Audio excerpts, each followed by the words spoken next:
আজকের এই সভা থেকে আমি স্পষ্ট ভাষায় জানিয়ে চাই, অনতিবিলম্বে জাতীয় সংসদ নির্বাচনের তারিখ দিন ঘোষণা করুন। কারণ বাংলাদেশের মানুষ দীর্ঘদিন থেকে প্রতীক্ষা আছে, বাংলাদেশ একটি নির্বাচনের শূন্যতা অনুভব করছে।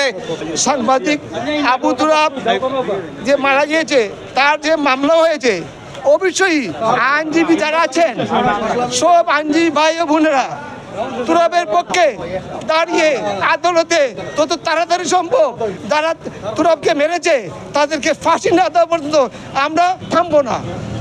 আরেক কুলাঙ্গার বাংলাদেশের সাবেক চিফ জাস্টিস খায়রুল হক, তাকে ইতিমধ্যে গ্রেপ্তার করা হয়েছে। এই কুলাঙ্গার তত্ত্বাবধায়ক সরকার ব্যবস্থা বাতিল করেছিল। বেগম খালেদা জিয়া এই দেশের 3 বারের প্রধানমন্ত্রী, তার স্মৃতিবিজড়িত বাড়ি থেকে সে রায় দিয়ে তাকে বাড়ি থেকে উচ্ছেদ করেছিল। অবিলম্বে এই কুলাঙ্গারের ফাঁসি দাবি করছে।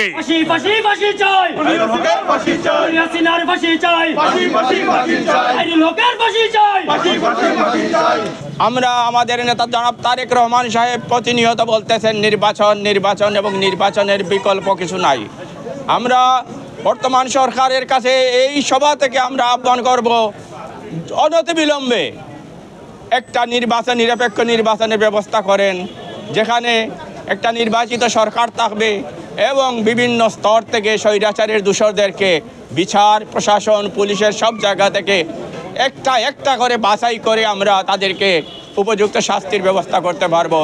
আপনারা জানেন যে এই জুলাই বিপ্লব ঘটেছিল গণতন্ত্রের জন্য।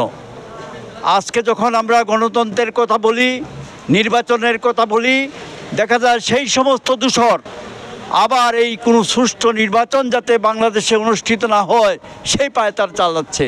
বিভিন্ন অজুহাতে জাতীয় নির্বাচনকে বিলম্বিত করছে।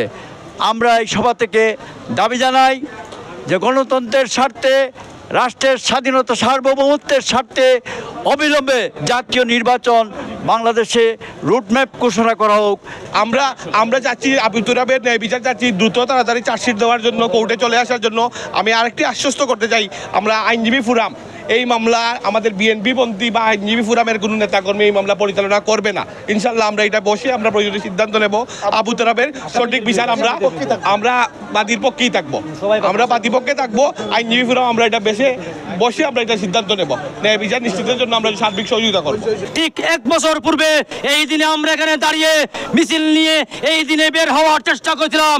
সেই শেখ হাসিনার পালিত এই পুলিশ বাহিনী আমাদেরকে নির্বৃত্ত করার চেষ্টা করেছিল। তারপরেও আমরা আইনজীবীরা জীবন মৃত্যু ভয়কে উপেক্ষা করে আমরা সেদিন রাজপথে এই ছাত্রদের সাথে আন্দোলন একত্র করেছিলাম। তখন অনেকেই অনেক কথা বলেছিলেন, সেই দিন আর নাই।